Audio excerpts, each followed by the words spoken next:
The announcement came in January 2010 and was heralded as a major step towards the ethical foundation of future generations.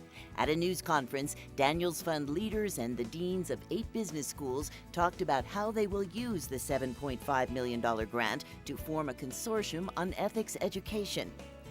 So our goal with the initiative is to help students identify ethical implications of real-world situations, and to hopefully have the same value and love of the ethical reputation that Bill called his strongest business asset.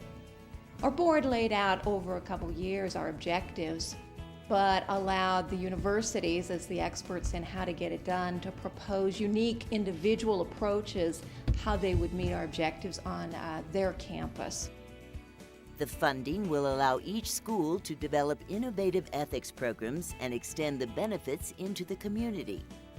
For us, the unique side would be around accounting ethics. We believe we have an opportunity to build a reservoir of knowledge and expertise in the arena of accounting ethics. We're going to identify a distinguished professor of ethics. We'd like to teach our students and help them to understand is that they need to understand they're not just in it for them.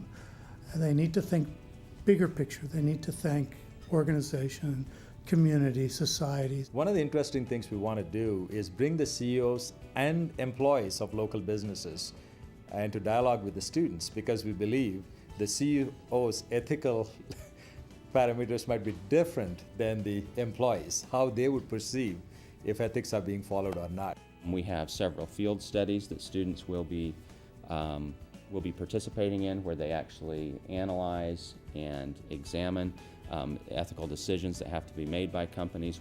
The Daniels Fund Ethics Initiative is expected to facilitate the integration of ethics programs beyond the business schools. One of our responsibilities is going to be to work at a minimum with the private sector businesses. There are some who say sometimes people don't understand that it's unethical what they're doing. Well, we can probably correct some of that with education.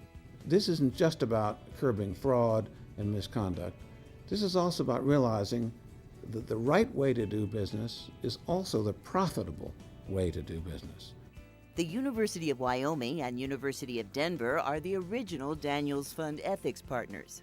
It has made a difference for our students, for our faculty, for our staff, and I would even say for our state. There is a higher purpose to business, in that really business organizations and business leaders should be the driving force behind public good and change.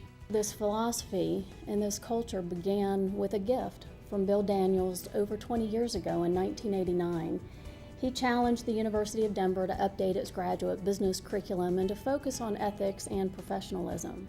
I think that I could rightly say that Bill Daniels would be proud of what's happening today.